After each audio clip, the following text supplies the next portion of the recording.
I'm Dylan Tanner, and this is the 8th episode of Movement for Mind and Meaning. Today we're going to talk about how movement is medicine. Now, you might be thinking, yeah, I've heard exercise is good for me, but that's not quite what I mean. I don't mean movement as punishment. I don't mean movement as a tool to lose weight. I don't mean movement as a productivity hack. I mean movement as one of the most accessible, powerful, natural medicines we have for our mental health. A medicine that doesn't come in a pill bottle, but is in our DNA just waiting to be activated. For many people, myself included, movement has helped me when nothing else could get the job done. A few examples of the kind of mental health issues movement can help with: anxiety that feels stuck in the body, racing thoughts, tight chest, restless energy. Movement gives the nervous system an outlet, a way to use up energy that talking or thinking can't. Grief or heartbreak. When emotions are too big, a long walk or run can give you something different to focus your mind on. Even if it's just for the time you're moving, it's something and it adds up. Shame and self-criticism. The act of moving, even little bits, can rebuild your trust in yourself. Each small step added up proves you're still capable of doing something. Depression. When your motivation is non-existent, the smallest movement, whether it be standing up, stretching, or stepping outside for a walk, can make such a difference to how we're feeling. Loneliness or disconnection. Movement can reconnect you with your body, with nature, or with others in a way that you wouldn't get otherwise. Nothing else quite matches up to movement because you can just feel your way through it when you take the pressure off yourself and allow it to be positive no matter what. So with all this in mind, why don't we hear it being talked about that way all that much? Let's get into it. When most of us hear the word medicine, we picture a prescription, something external, something we have to take because something is broken. But medicine is really about healing, about restoring balance, about giving the body and the mind what it needs to repair and recover. And here's the thing, movement does exactly that. Movement regulates stress hormones, it balances our mood, it sharpens our focus, it literally changes the structure of the brain, boosting areas that support memory, creativity and resilience. If this were a drug, it would be headline news. It would be on billboards, it would be flying off shelves. But because it's simply movement, something that's old news and free, it really gets the attention it deserves. So, what stories do we hear about movement? We hear movement framed as punishment, burn off what you ate. We hear it framed as aesthetics, body shape, get beach ready, get toned, get shredded. We hear it framed as productivity, 5 a.m. workout so you can dominate your day. Now, none of these are wrong, but it's such a small piece of the overall picture. Reducing movement to simply discipline, calories, or appearance is quite narrow-minded. And when we do that, a lot of people feel like movement just isn't for them. If you've ever thought that you're not a gym person, or you're not built for running, or you can't keep up, that's the impact of that narrow-minded narrative around movement. The medicine gets lost because the marketing took over. Because if there is one thing human beings are built for, over tens of thousands of years of evolution, it's movement. So let's take movement back for ourselves. It doesn't have to mean a gym membership, a training plan, or some huge performance goal. Movement as medicine can be simple. It can easily fit right into your life when you make it so simple and accessible for yourself. It might be taking a walk after a stressful conversation, just enough to settle yourself again. It might be stretching on the living room floor, just relaxing and breathing. It might be dancing in the kitchen. It might be lifting something heavy, just to show yourself you're still capable. And sometimes, it's lacing up your shoes and going for a run, just to switch off or get a release from the day. That's medicine, that's healing. Movement isn't earning your worth or feeling like it's only worth it if you have some big goal. So why don't we talk about it like this? Quite simply, because it doesn't sell easily. The fitness industry thrives on urgency, on guilt, selling quick fixes. Real healing takes time. Movement as healing takes consistency, and that's not flashy, but it's the truth. And here's more truth.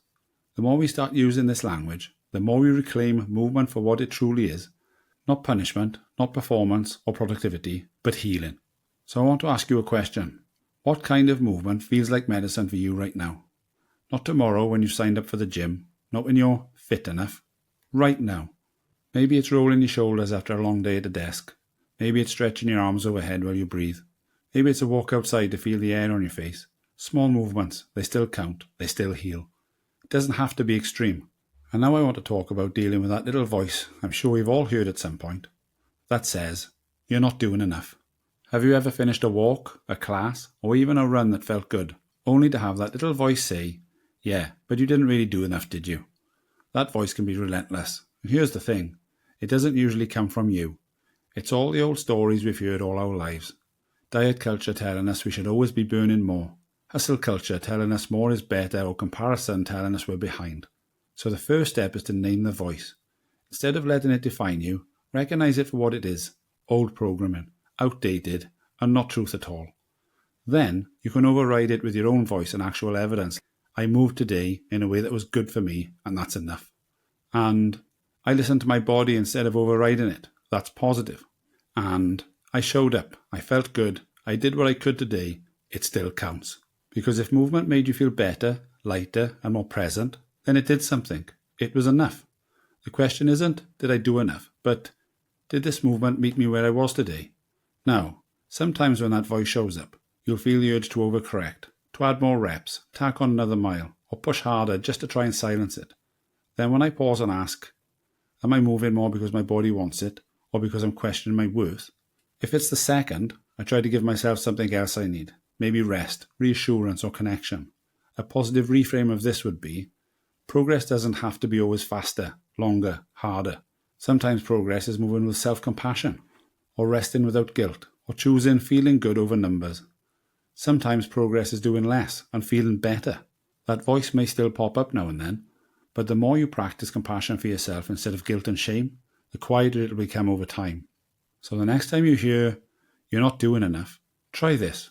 Just pause, breathe, and remind yourself that your worth isn't measured by effort or intensity or hours of sweating. It's measured by whether your movement left you feeling good or better today. Now let's talk about why movement is still sold as transformation and how that fails people. When you look around at how movement is marketed, the message is pretty clear and consistent. It's a transformation tool. Lose 10 pounds in 30 days, 6 weeks to shredded, summer body, new year, new you. It's all about the before and after, the glow up, the fix. And if we're being honest, that narrative hasn't changed much in decades. It's still the same promise wrapped in new branding. The question we need to ask is why? Is movement still sold as transformation? Well, one reason is because transformation sells control. When life feels uncertain, the idea that you can reshape your body in a set number of weeks feels like an anchor. It's neat, it's measurable, it makes you believe you can fix what's going on with you internally. And trust me, I've been on that cycle many times myself. There's been times I've been really fit, times I've been really strong, times I've had abs, and guess what? Nothing changed for me internally. That feeling that I expected from achieving those goals never came. Talk about anticlimax. Another reason we see so much of this in the industry, the fitness industry was built on aesthetics, body shape, physique, the look. Movement gets sold as a way to sculpt or shrink yourself. It's about how you look, not how you feel. And even wellness culture, which tries to position itself as softer, more balanced, still leans heavily on becoming your best self, which is just transformation and prettier packaging. And of course, there's capitalism. You can sell 30-day plans, supplements, boot camps, and the challenge is a lot easier if the promise is a dramatic change. What you can't easily sell is, go for a walk, breathe deeply, and remember you're human. Message really well. That doesn't go into a marketing message very well. But here's the thing. That framing fails people who are struggling with their mental health. When everything feels heavy or flat, when just getting out of bed is an act of endurance, when you don't need a new you need a way to simply be okay as you are. And transformation culture misses that completely. Because if you're on a bad day, hearing no excuses simply isn't inspiring. It just turns movement into another test you feel you're going to fail at. And when you feel like that, and movement is only valuable if it reshapes your body, then the walk you took today will regulate your stress levels. You'll feel like it doesn't count. But actually, that walk was what you needed, and it was a huge step for you. The question isn't, how do I become better? The question is, what do I need right now to feel better in or about myself? Transformation culture doesn't really have language for that, but healing does. So what's the alternative? It's reframing movement as a way to feel, not to try and fix, a tool for regulation, a form of connection, not control.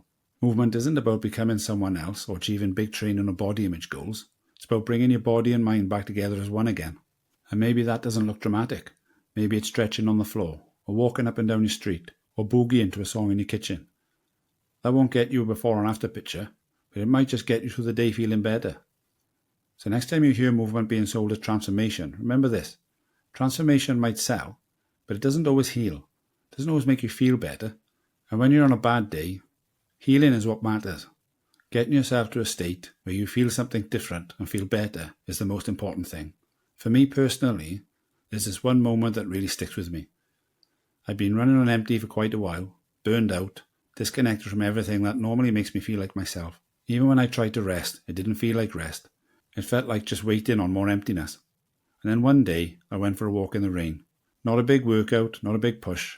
It wasn't a count my steps kind of thing. Just a slow walk, feeling the rain, smelling that smell off the road when it's been dry and it starts to rain again.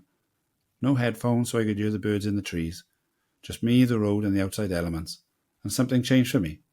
The steady rhythm of my arms and legs, feeling the blood in my body moving and my lungs needing to take in more air, got me feeling something that nothing else could quite manage. But in that moment, I felt like me again, present and aligned with myself. And right there and then, I remembered that this is what I'd used so many times before, and I'd never realised it.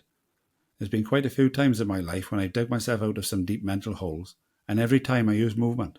Now I'm aware of this, I make sure I'm doing what I can to focus on movement as much as I can, even, or especially when it's the last thing I feel like doing.